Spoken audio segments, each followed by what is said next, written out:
Well, the headline change as part of Payday Super is that employers must ensure that an employee's superannuation contributions are able to be allocated to the fund 7 business days post the payment of an employee's qualifying earnings.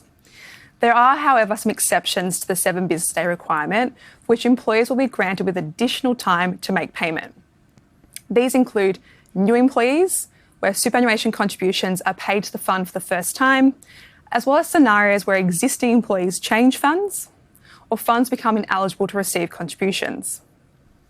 Certain out-of-cycle payments, such as commissions, bonuses, payments in advance and back payments, and exceptional circumstances, such as natural disasters and widespread telecommunication outages.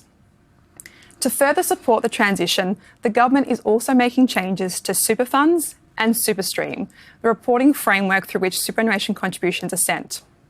Under the current system, super funds have up to 20 business days to either allocate or send back a contribution to an employer, for example, where the employee details provided are incorrect.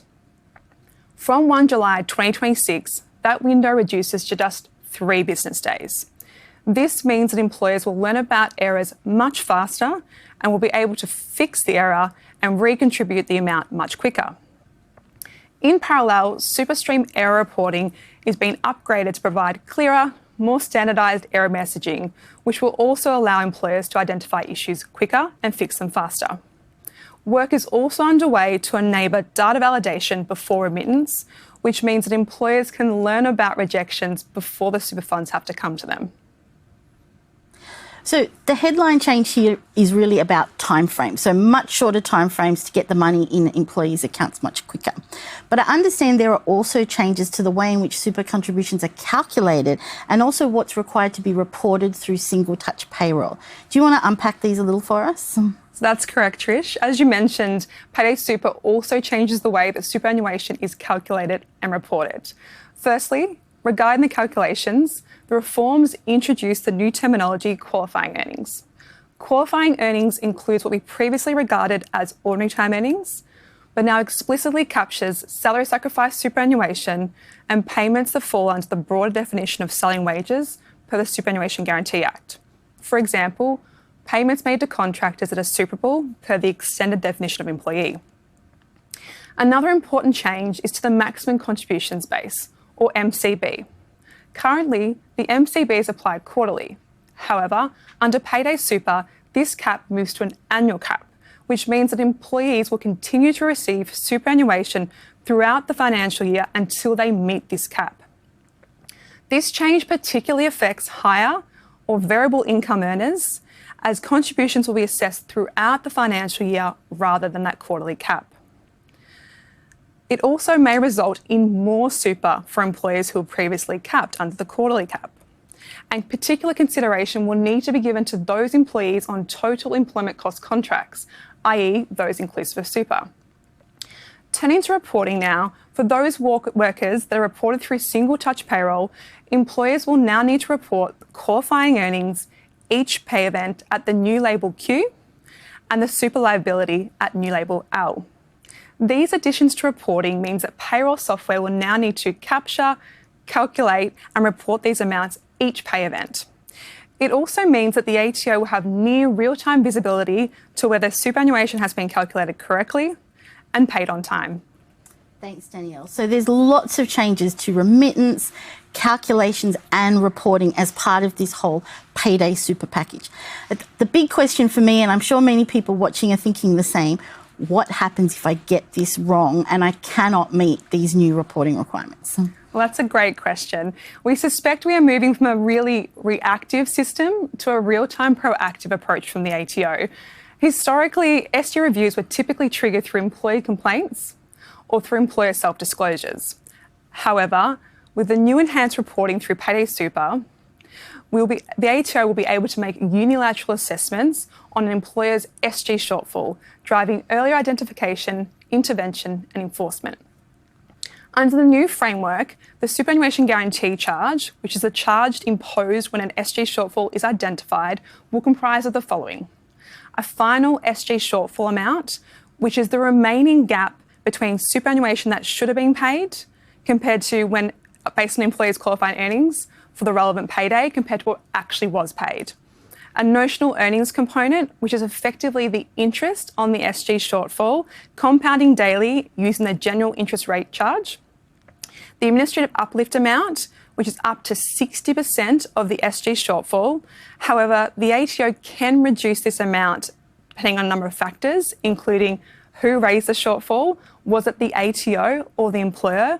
And if the employer raised the shortfall, how quickly after the shortfall was identified did they come to the ATO? And a choice liability loading, which is an additional loading if the employer fails to comply with choice of fund. It is important to note that where an SGC is assessed but remains unpaid after the ATO issues a notice, a further late payment penalty of 25% or 50% can be applied on top of the SGC amount.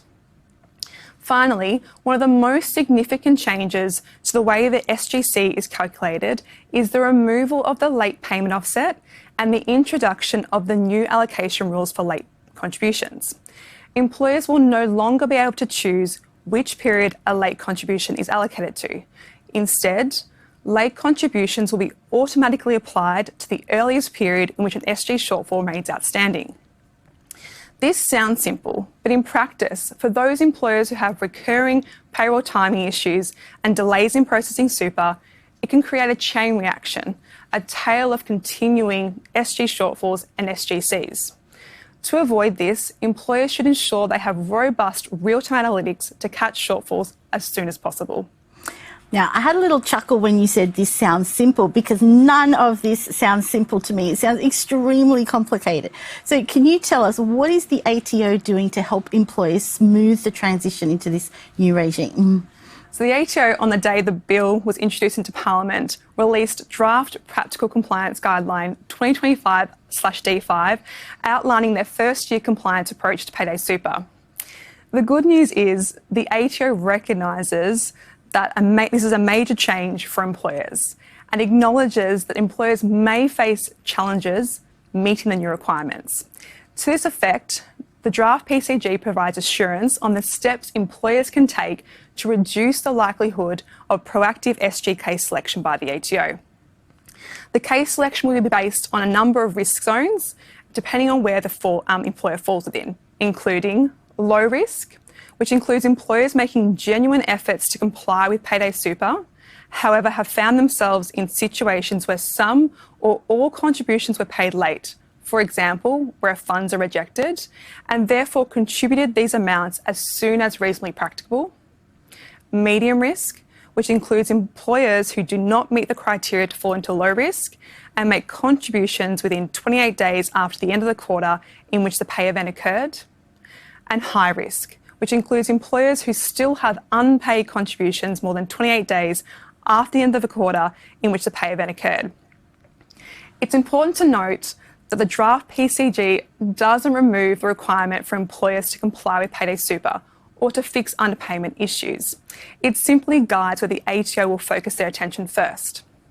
As such, employers in the medium and high risk zones can expect closer ATO scrutiny in the first year of payday super, while those employees in the low risk zone who demonstrate strong processes and timely remediation will be looked upon more favourably. Thanks, Danielle. One final question for you. What steps can an employer take now in order to prepare for payday super? So it's clear, Trish, that payday super isn't just a policy change. It's a fundamental shift in how employers manage and report superannuation. With only 7 months until commencement, now is the time for employers to start reviewing their current SG landscape, using those insights to map out their future SG landscape, and commencing real-time data analytics to ensure they're ready to go from day one. Taking early action now will help avoid compliance pressure later on and ensure your business transitions smoothly into the new framework.